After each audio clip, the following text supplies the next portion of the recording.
We are thrilled to have two of the best investigative reporters in the business. Cheryl Thompson is an investigative correspondent for NPR and associate professor of journalism at George Washington University and president of Investigative Reporters and Editors. Before coming to NPR in 2019, she spent 22 years as a beat and investigative reporter with the Washington Post. Her stories included a national investigation that found nearly one person a week died after being tasered by police. That story was part of the newspaper's year-long series on police shootings that won the Pulitzer for national reporting in 2016. She was also part of a team that won the 2002 Pulitzer Prize for national reporting. She's won plenty of other awards, including an Emmy, a national headliner, a Freedom of Information Medal from IRE, 3 NABJ awards, and an SPJ award. She has a bachelor's and master's from the University of Illinois in Urbana-Champaign. Mark Horvat is an associate professor at the University of Missouri School of Journalism, where he teaches investigative reporting and is director of the school's state government reporting program. He previously was executive director of investigative reporters and editors and the Associated National Institute for Computer-Assisted Reporting, where he conducted training in investigative reporting and data journalism throughout the world. He worked as a reporter and editor for 20 years before joining IRE, largely at the Fort Worth Star-Telegram, the Charlotte Observer, and the Houston Post, and he went to the University of Texas.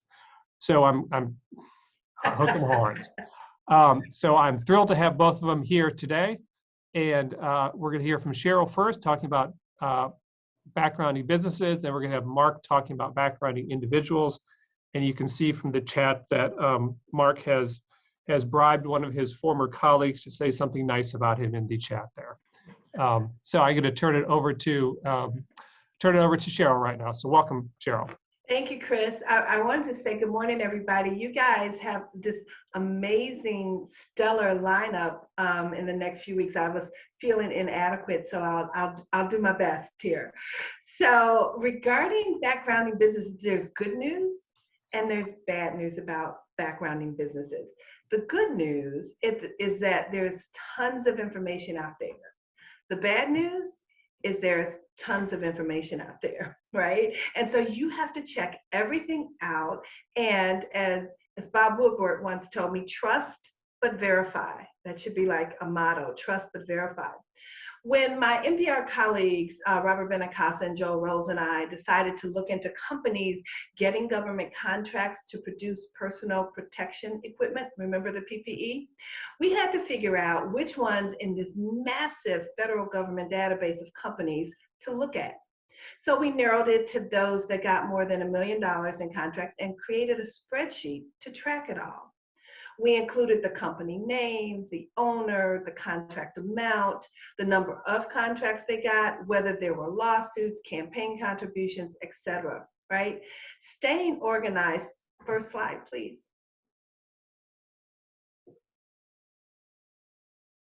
Next slide, please. Great. Staying organized is key when you're dealing with lots of information.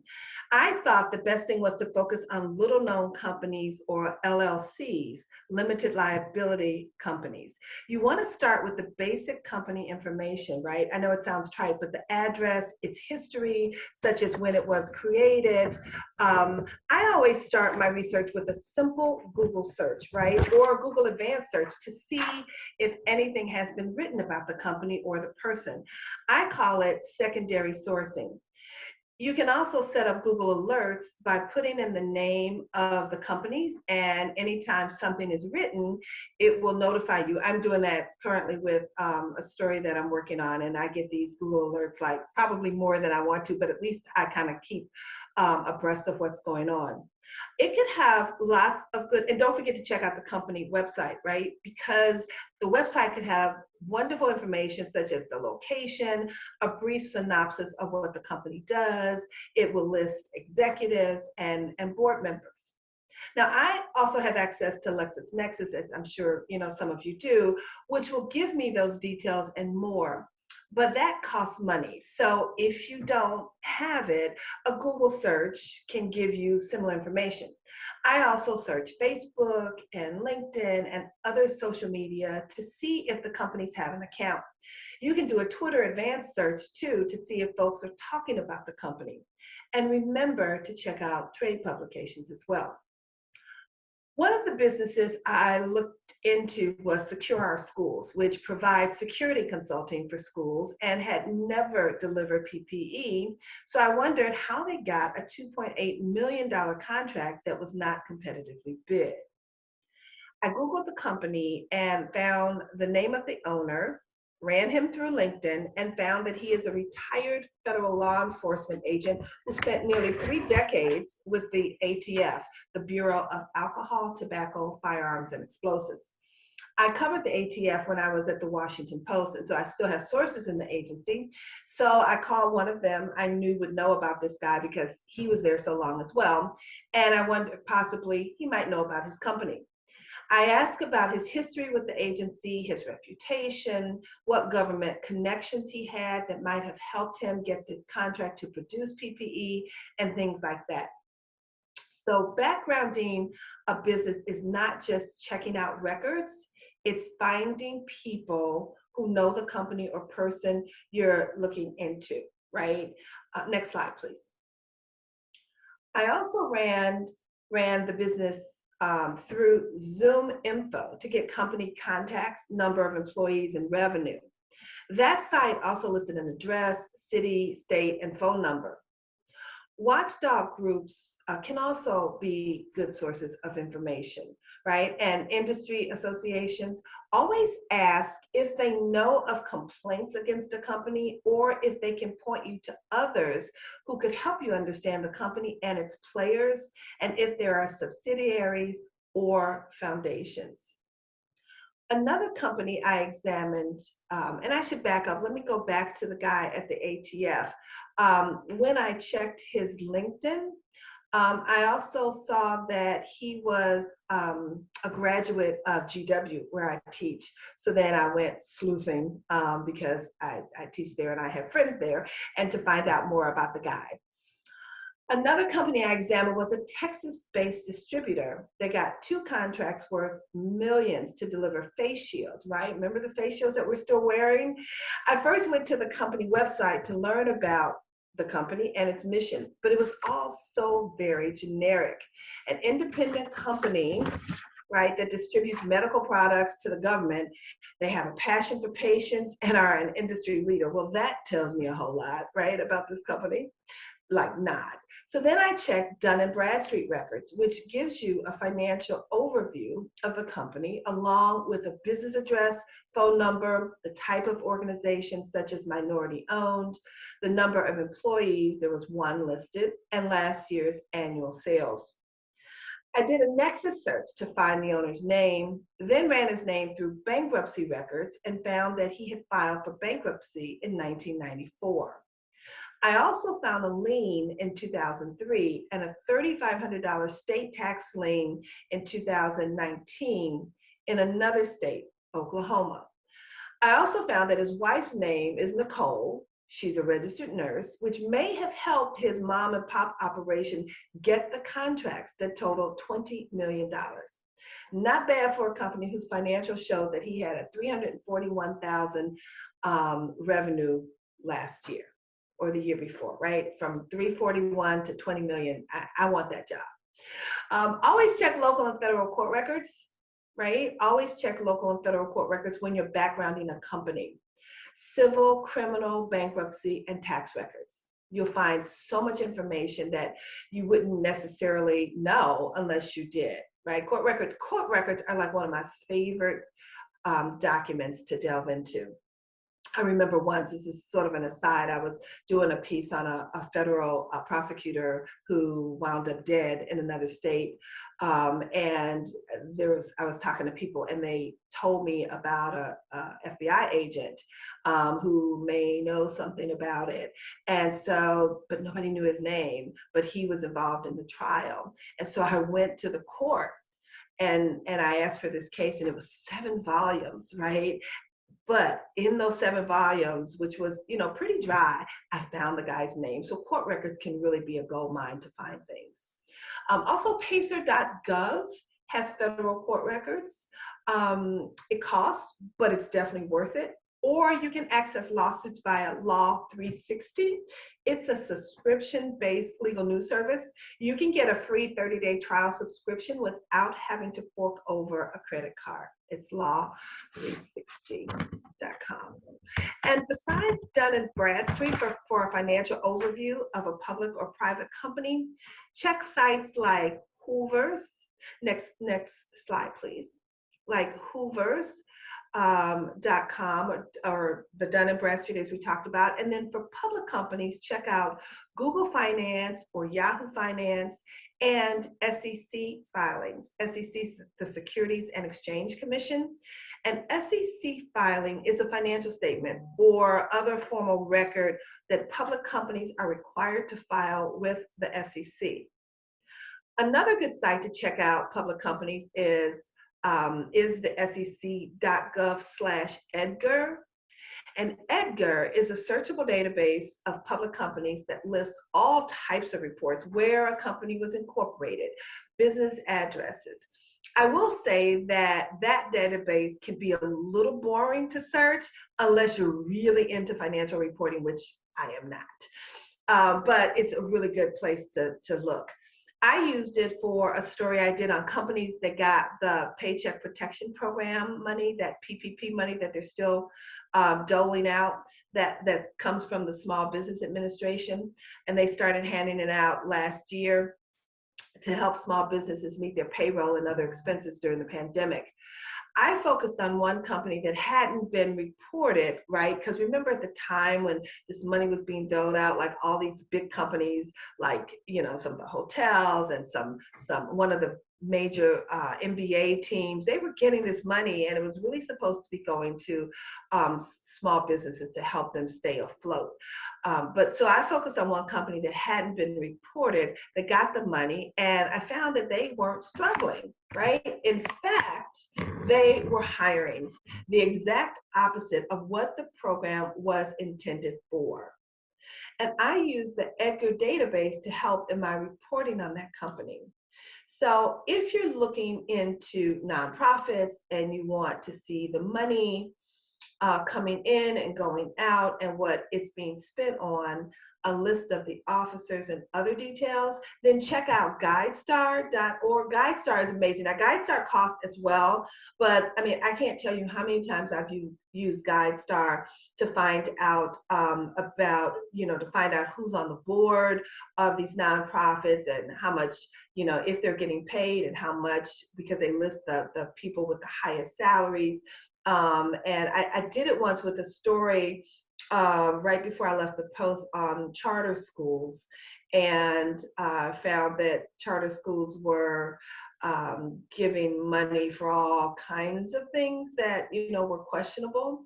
And I also found that one of the CEOs of a charter school got, I want to say she got more than $2 million in salary. So GuideStar can be really a good tool for that. So back to my building the database of companies that got more than $1 million in contracts to produce the PPE. One of the things I wanted to know was how long the companies had been in business. When were they created? If they were newly created, to me, that raised a red flag that I wanted to check them out further. Why? Because that means they probably hadn't done this work before. So to do that, I checked the Secretary of State records. Businesses have to register with the Secretary of State in most jurisdictions, except here in DC. Here, new companies register with the Office of Tax and Revenue. One of the companies I looked at was Philakit, LLC. It received a contract with FEMA to provide COVID-19 test supplies and kits. I did the basic research and found that it was based in Florida. So I ran the company through the Florida Secretary of State's website. And one of the good things about Florida, where I started as a young reporter, I love Florida because the records, the public records are indeed public, right? It's one of the best open records laws, I think, in the country, because it operates under the Sunshine Law. And so lots of things are public and easy to find. I remember when I was a young reporter there, I would go and pull the personnel file of the police chief and just sit there and read it. I mean, how many times do you get to do that, right? But in Florida, those records were public. And so the Secretary of State website there also lets you run judgments and liens and fictitious names. So I found that Filicate started as a company on May 1st of 2020. 7 days later, 1 week, it landed a $10.2 million contract with FEMA. And it was one of 3 companies that I found that had been created just before getting government contracts to produce the PPE, which again means that the company had no experience with PPE and had never worked in the medical field at all. That's a good probability. And in this case, they had no experience. So you know how journalism is sometimes about luck. I always tell my students that sometimes it's about luck. Well, I got lucky with this company. Florida Business Records listed one person, a female lawyer, as a manager at the company. So I checked her out through the State Bar Association to see if her law license was current. I checked marriage and divorce records and found that she was indeed divorced and used a different name than was listed on the company records. So not all states make divorce records public, but Florida does. So when I called her, she, quote, wasn't available, and her assistant took my name and number. Now, this is during the pandemic, and I'm thinking, how busy could this attorney actually be, right? Because nobody's coming into the office. There are no trials going on at the time. So about 30 minutes later, a man named Paul Wexler called me back and said he was the owner. Okay, who am I to argue? But then I took his name, ran his name and address through the Secretary of State records under owner/registered agent of any company, and his name showed up several times with different companies with addresses in Florida and Texas. I then ran those companies through court records and found that he was fined $2.7 million in 2013 after the Federal Trade Commission, the FTC, sued him and a debt relief company he owned in Florida. I cannot overemphasize again how important court records and lawsuits can be. They will list the lawyers for both sides, and journalists know that lawyers can be super helpful. They have access to depositions and other information that can be useful for stories. While backgrounding another company that got a multi-million-dollar contract, I found a lawsuit, but the case was complicated, and I wanted to make sure that I understood it. So I contacted the plaintiff's lawyer, who was more than willing to fill in the blanks, right? Because he's trying to win his case. So he was more than willing to fill in the blanks and tell me where else I might want to search for information on this business and its owners. So while you're checking lawsuits on businesses and the owners, remember to look for divorce records, which could give you insight into a business. Next slide, please. Other helpful sites are the fec.gov, because the Federal Election Commission site is where to check to see if companies or individuals have contributed to federal campaigns, and if so, how much and how often. And then there's followthemoney.org. This site has lots of data, including contributions to candidates in local, state, and federal races. And they have it by candidate, by political party, ballot measure committees, and everything like that. It's one of those sites that I can spend hours checking out, unlike the financial site, right? Which probably means that I need a life, but it's a really good site to check. And finally, violationtracker.org. It's terrific at wading through government databases for companies that may be violating medical safety and other regulations. Chris? Okay, thanks. Well, let's, before we go to Mark, we did have a couple of specific questions. Amy Sherman, could you just ask your question, Amy?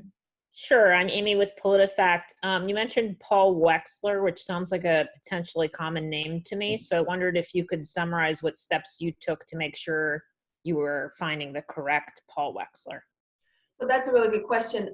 One was the address. His name showed up, I believe, you're testing my memory, but his name showed up with the same address as the lawyer, the company, that I matched it by address. And so that's how I knew I had the right Paul Wexler, if that makes sense. right? It was some bizarre address that ended up, when I checked out the address, it was some, the other problem was it was some big like business park, right? So it had this address and all these companies there, but that's how I matched it. And actually when he called me, I got his number because he called me on my cell phone, right? And I remember that he was so nice to me when he was calling me back. And then after I did some digging on him, once he told me his name, I did some digging on him. When I called him back, he was just the most hostile person ever, right? Because I think at the time when he called me, he probably knew I didn't know anything. But that's how I verified it was the right person. And sometimes, you know, if you can't do it that way, you can just ask the person like, oh, aren't you connected to, you know, ABC store? And see, and also see if there's like a board of directors or something that you can sort of reach out to. And I also run, so I run addresses and the Secretary of State. There's a lot of identifying information in the Secretary of State database that can help you. But in this case, it was like this lawyer person was connected to him by address or something. So I thought, okay, this is the right guy. Because Wexler actually is not a real common name.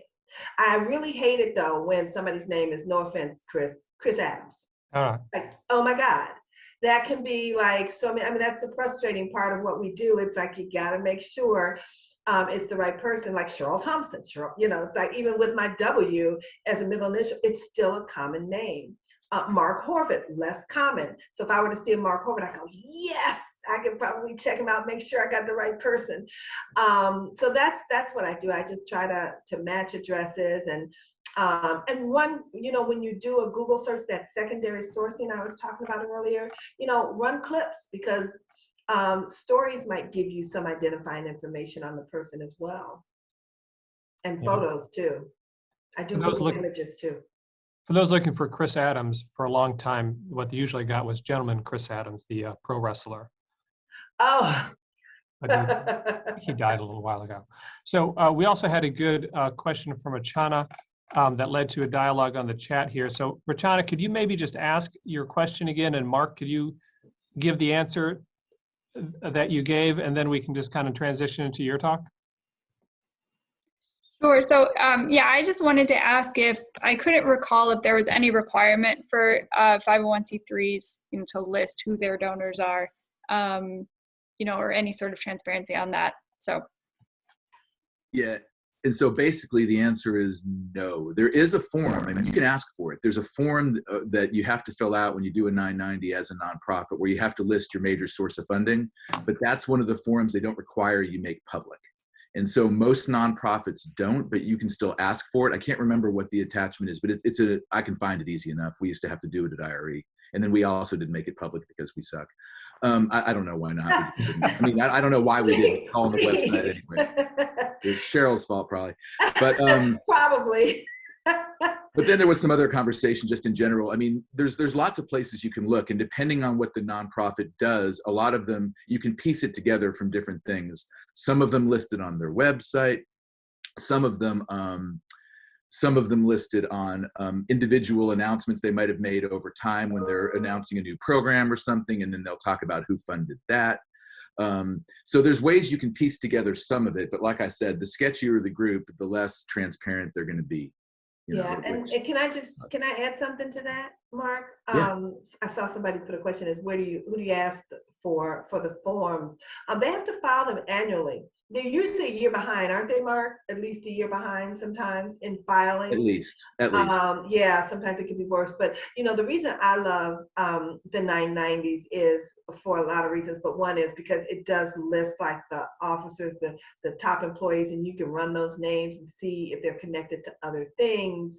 It's just really good. And in the charter school stuff, I remember that they specified like how they were spending the money, and it was really bizarre in a couple of instances that led me to check it out and realize that they weren't doing things on the up and up.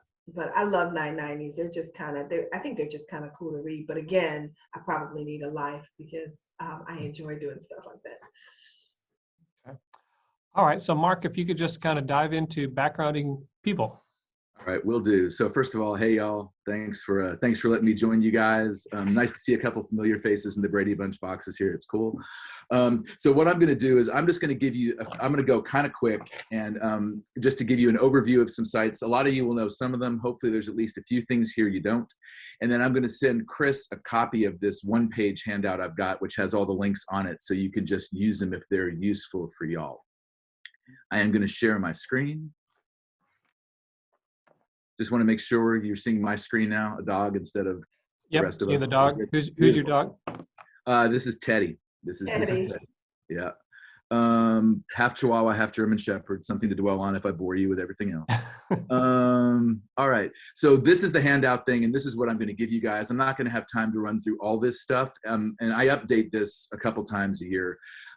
So quickly, the first thing I just want to talk about briefly is Cheryl had mentioned the advanced search for Google. I just want to show you a couple of super fast things about that that can be really, really useful when you're backgrounding people or companies or anything else. So once you do any Google search at all, you'll get this settings choice. And all you do is go down, if you've never done it before, and pick advanced search, which is about halfway down under settings. And then there's two beautiful things about the advanced search that make it better than using regular Google. The first one is searching a site or domain. I would strongly recommend for any company, corporation, business, government agency, anything you're interested in, type in the domain and use this as a way to search their site instead of their own search. It's way better, digs way deeper, gets way more stuff than using an organization's own site. You'll find records, documents, data that they don't even mean to have linked publicly, because if it's on the domain, Google's going to find it whether it's linked anywhere or not, whether they want you to find it or not. And I and lots of journalists I know have used this many times for just that purpose. All right, I'm also trying to watch the, let's see, I'll come back to the chat in a minute. My brain won't work both ways. So definitely use the site or domain search. I'd use that regularly. And then you can couple that with searching by file type, which is awesome. You can search for Word documents, you can search for spreadsheets, you can search for any kind of data you want. So for example, I could search for spreadsheets. I started this with the University of Missouri, that's fine, who cares? Missouri.edu. So I'm looking for Missouri.edu and I'm looking for Excel spreadsheets. And then I also always repeat the search with omitted results. For some reason you do that and you get page after page when you only get a few hits in the first place. It didn't used to do that, now it defaults to that. So always hit that line at the bottom and then suddenly, look, I went from having 6 results to having 10 pages worth of results. And then you can search, you can go in here and change file type just for any ending you want. You can also add other search terms to search for specific things. So when we were looking during the pandemic for reports about COVID-19, we searched Mizzou's site for the domain for keywords like COVID-19 or pandemic or whatever it might be. And then we searched for spreadsheets, we searched for PowerPoints, we searched for everything. And we got all kinds of information that we weren't able to get any other way and that PR people at the university weren't giving us. So just really quickly, advanced search, domain, and file type, all super useful. So I will throw that out there. All right, so then for backgrounding people, obviously one easy thing, everybody, use your search tool of choice, Google, whatever it is. But one thing that I don't think people think about using enough that I've found super helpful in making connections among people is photo searching, image searching, way, way, way better, I think, than typing in people's names. So we're gonna search for me real quick because I am nothing if not narcissistic. All right, so the usual Google search is fine, and it brings up stuff that you'd find normally, and if you just need the basics about who somebody is, this is going to be fine for that. But oftentimes what we're looking for is what groups do they belong to? Who do they know? Who are they connected with? Where do they travel? What do they do? And I've found the image search to be really useful for that. And also, it's really helpful because I don't post photos of myself. I don't like having my picture taken. I don't like pictures of me. I just don't do it, but it doesn't matter because other people do. So I can do this image search and suddenly you can find lots of different things. All right, so a book that I was involved with doing, a presentation that I did, another presentation thingy that I've done, places I've spoken, organizations that I belong to, people that I know, right? All of these folks are people that I know, a news story that I was unfortunately involved with just a couple of weeks ago. All of these things are legit hits, and when you click on them, you're putting together people I work with, people I know, groups I belong to, places I've traveled like this one. And so it really is a great way to get insight into a person's connections in the community. So I strongly recommend image searches. I've got several links for different ones that you might like better. 10i is a popular image search tool that a lot of people like to use. Visual Ping is kind of cool. I want to show you, I opened up a few of these already so we wouldn't have to wait, because another cool thing you can do, and I'm sure many of you already do this, is reverse image searching. And so there's one stock photo, because I don't like to have my picture taken. There's one stock photo that I send to everybody if I'm going to do something. And so you can search to find out where that photo has appeared before, which will give you an indication of board of directors that I'm on, places that I've spoken, things that I've done, just by searching for that image. And then it's gotten super creepy to use facial recognition. So let me show you how this works. I didn't like this at all this morning, so I'll show it to you. Is this it? Yeah. Pemais. I think this one works way better than Google for doing facial recognition. So this is the picture itself, whatever. There I am on the AMU site. I don't even know what site that's on. Another one I'm not sure about. But now check it out. That is me. It's a totally different picture, but that's me speaking in Nigeria sometime. That's, I don't even remember where I was for that one. That is also me. This is a younger me. This is me at some party. It's finding these photos based on facial recognition on that one image that we had of me. That's pretty cool, y'all. And this is free. So I think Pemais works better than, and now these are not me, by the way. These are people it thinks looks like me, and they're not me.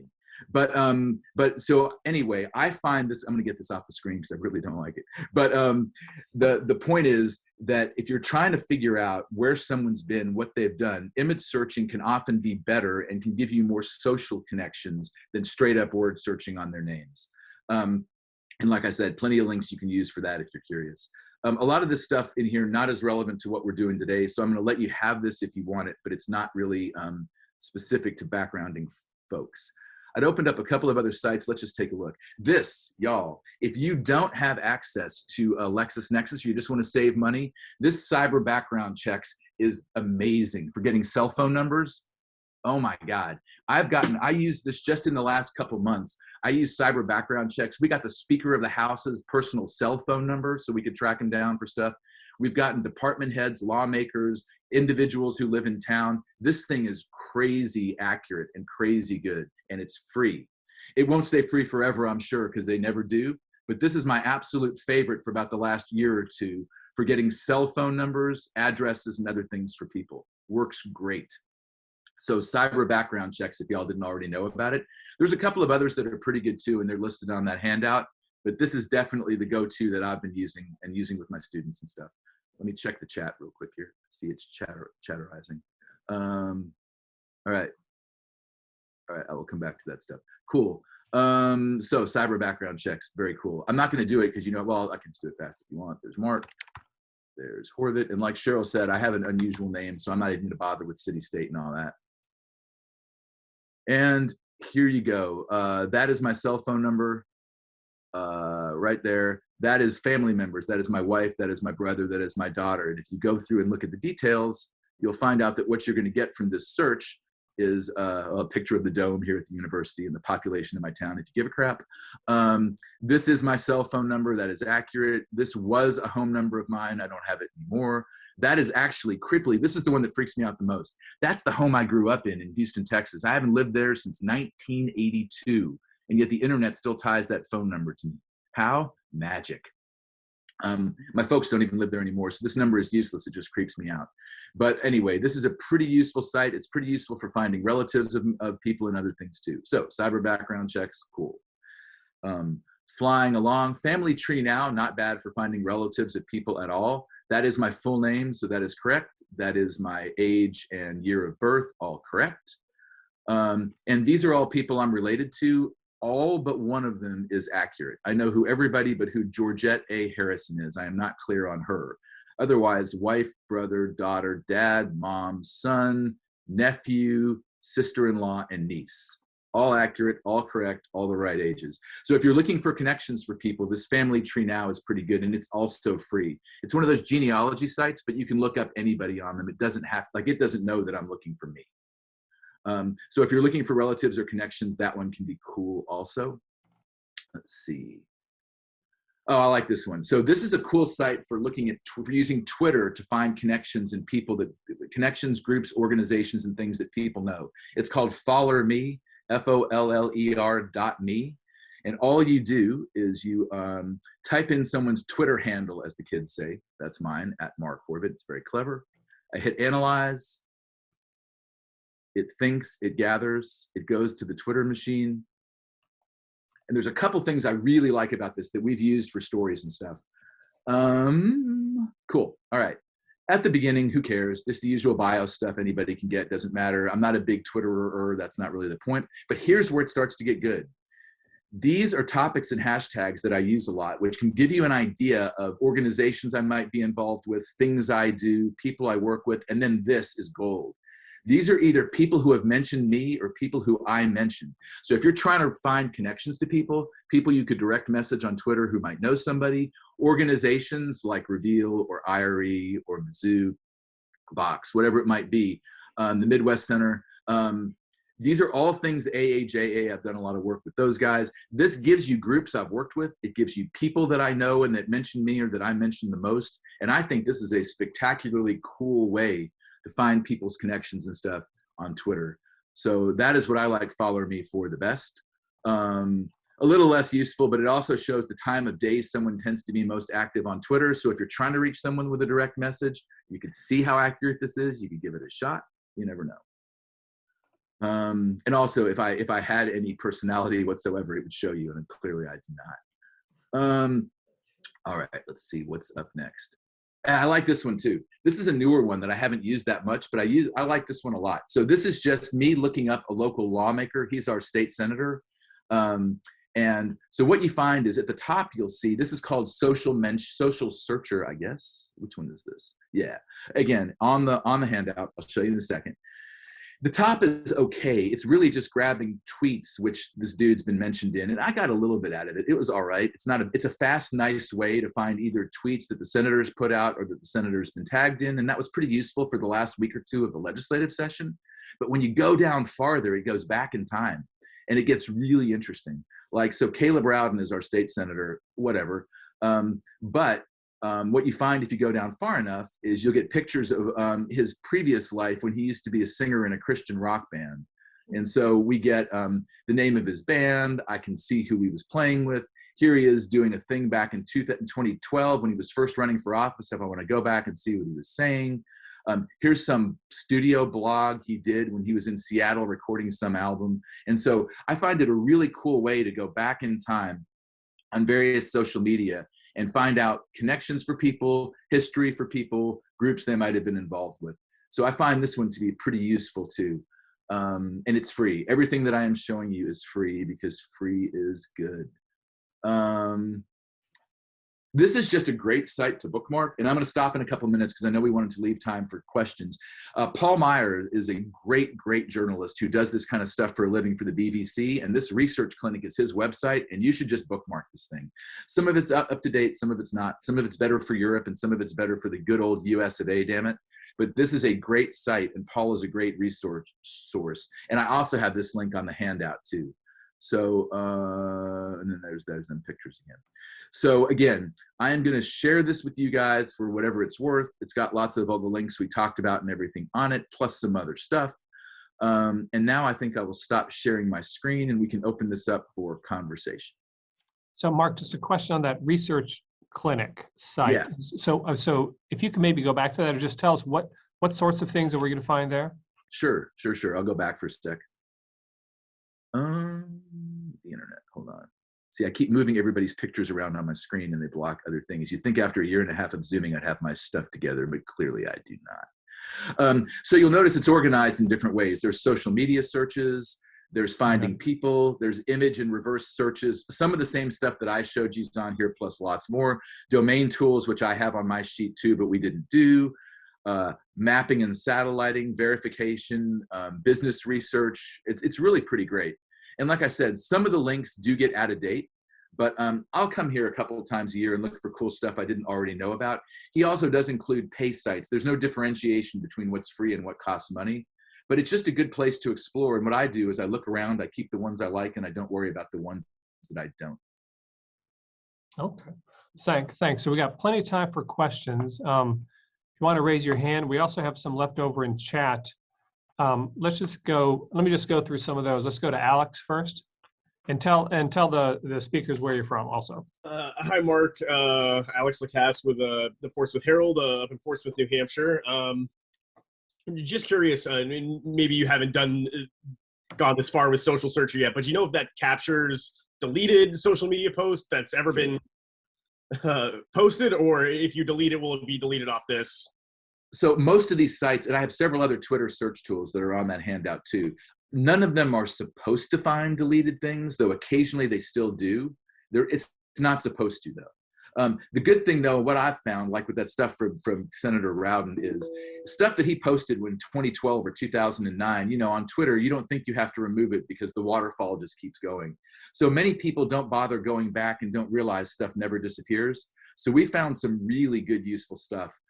Many of the sites I just showed you, we just did a project looking at the state here in Missouri just allowed medical marijuana. And they were really limited on the way they did it. Nobody could have more than 5 dispensaries, but we just did, using nothing but some of the sites I showed you guys and Secretary of State records, we were able to show these networks of dispensaries which had completely broken the law, where people were controlling way more than they should have. This is a sophomore at college who was able to do this stuff, so it's not complicated. So, and part of it is that a lot of these guys had connections and links on their website, which allowed us to connect one dispensary group to another, things they could have deleted, they just never bothered, Awesome, thank you. All right, Nick, you had a question in there? I do sort of, it's just an issue that I've had with cyber background checks recently, is I've noticed that it's been kicking back numbers as asterisks more frequently. And I don't know if that's a recent change for them. I searched myself and my cell phone number just comes up as a series of asterisks. Not sure if that's about, but on an actual question I have is, are there any good sites out there for searching sort of these newer social media sites like Telegram and some of the ones where, white supremacists lurk, and sort of ways of searching those in a similar way to Twitter? So 2 quick things. Yeah, cyber background checks is starting to, also though, click through to the next step if you haven't been doing that. Don't just do the first page, but click through to the get more. And sometimes the stuff which is asterisked, if that's a word, out on the first page isn't on the second one. I've also got a link to a different one, which is a little newer. What tends to happen with all these sites is they're awesome for a while, then people start complaining about them, and they either start becoming more protective or they just start charging money. But the beautiful thing is, when this one's no good, something else will pop up. It is inevitable. There is no such thing as privacy. And then for the white supremacist thing, that's really interesting. And I'll go back. We did do an examination of a white supremacist organization, a national one that's based in a small little Missouri area north of where we are. And we did find a couple of kind of cool sites. I don't know if they're still good because that was last year. So what I'll do is I'll go back and see if some of the stuff we were searching was any good, and check with a couple of folks. And if I find anything good, well, I could send it your way, but I could also send it to Chris. And it's like there's some links even on that sheet I'm going to give you, even for things as simple as Instagram. New search tools pop up and then they break. So it's all real fluid, even for the more mainstream ones. But let me go back and look, and if any of it still works, I'll send it your way. Awesome. Thanks, Mark. And thanks. Good seeing you. Yeah. Mark, I wonder too, if you have a name of the person, for some reason, these white supremacists have Facebook pages, which is like, for whatever reason. If you have a name of a person, go see if it's on Facebook. And sometimes they list the organizations that they're affiliated with too. I mean, it's a long shot, but it has been known to happen,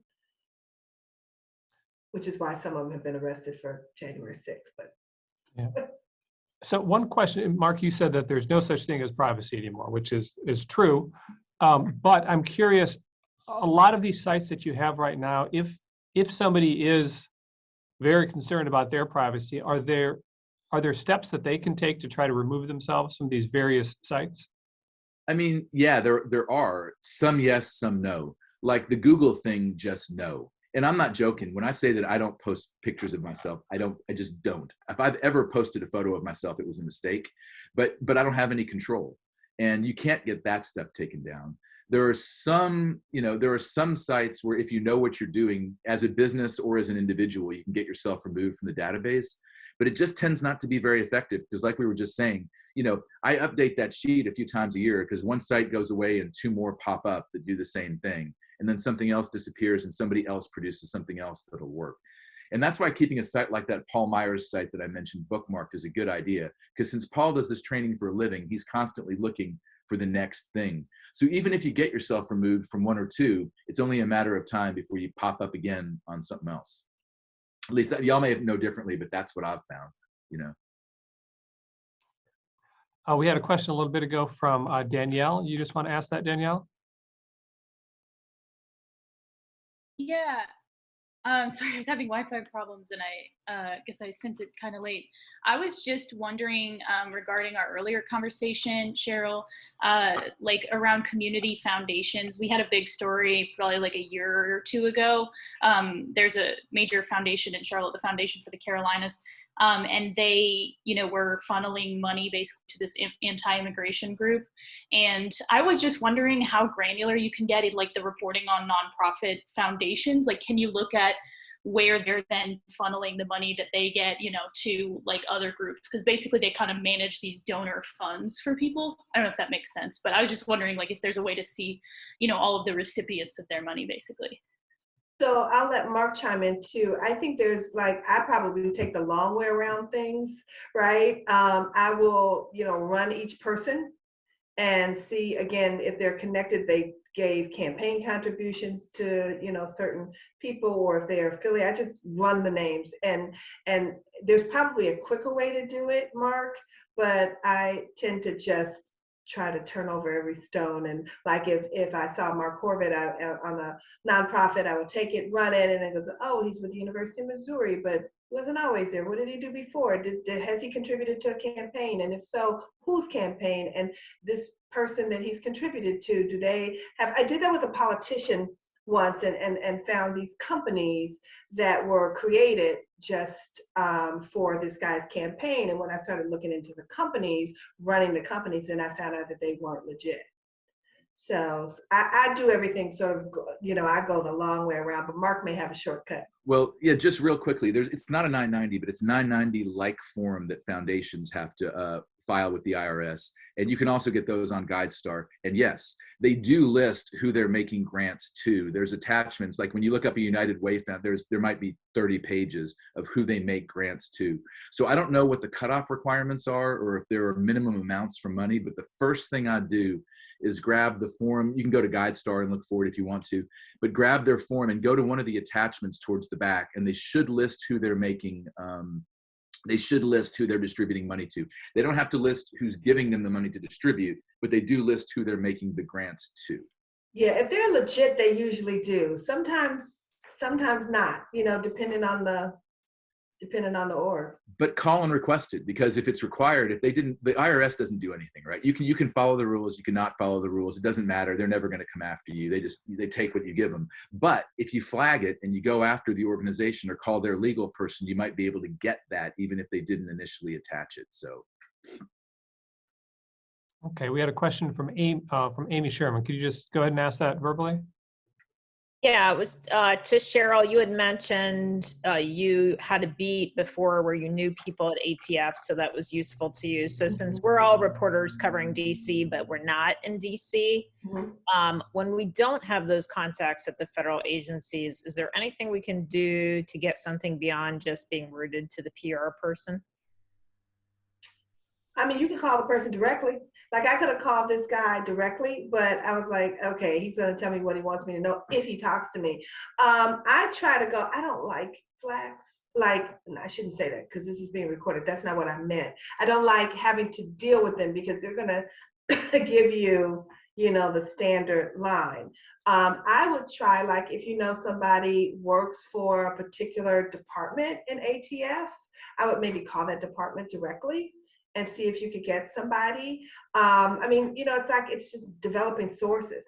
And so if you're trying to find out about this guy, right, and you don't have anybody in ATF, get to know somebody in ATF, right? Just call. I just cold call people sometimes. I know it sounds weird, but when I covered it, that's what I had to do because I came onto the beat and I didn't know anybody, and I just don't like dealing with flacks unless it's something like official. But when I'm trying to like get to know people, find out what the issues are in the agency or where I should be looking, you know, I just sort of, and I start by, I never go straight to the top, because one thing I've learned is that people who run agencies, whether it's a police chief or the head of ATF or the DEA, they're not going to say anything negative about their department.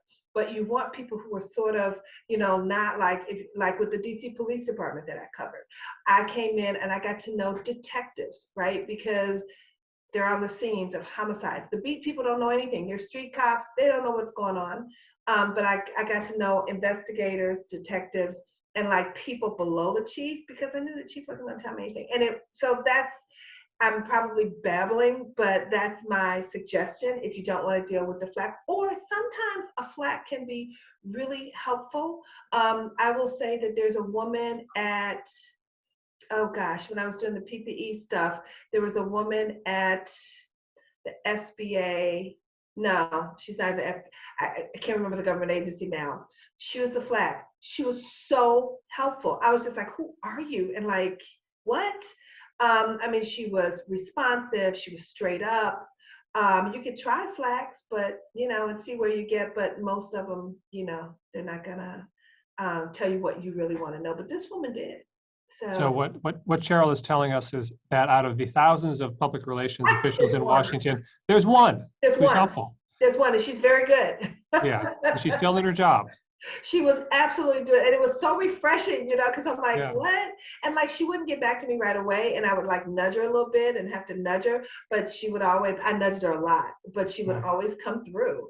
So try it that way. And then just, you know, cold call people and take them.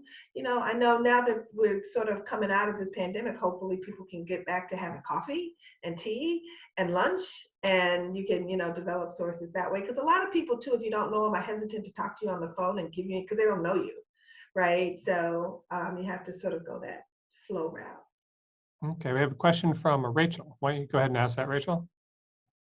Hi, Rachel Riley with the Everett Daily Herald. Thank you, it's been really helpful. I wanted to see if you had encountered any like healthcare agencies or watchdog groups that like maintain lists of medical supply distributors or vet those kind of vendors, and also any groups that publish data on what PPE, you know, should cost if a government isn't being overcharged.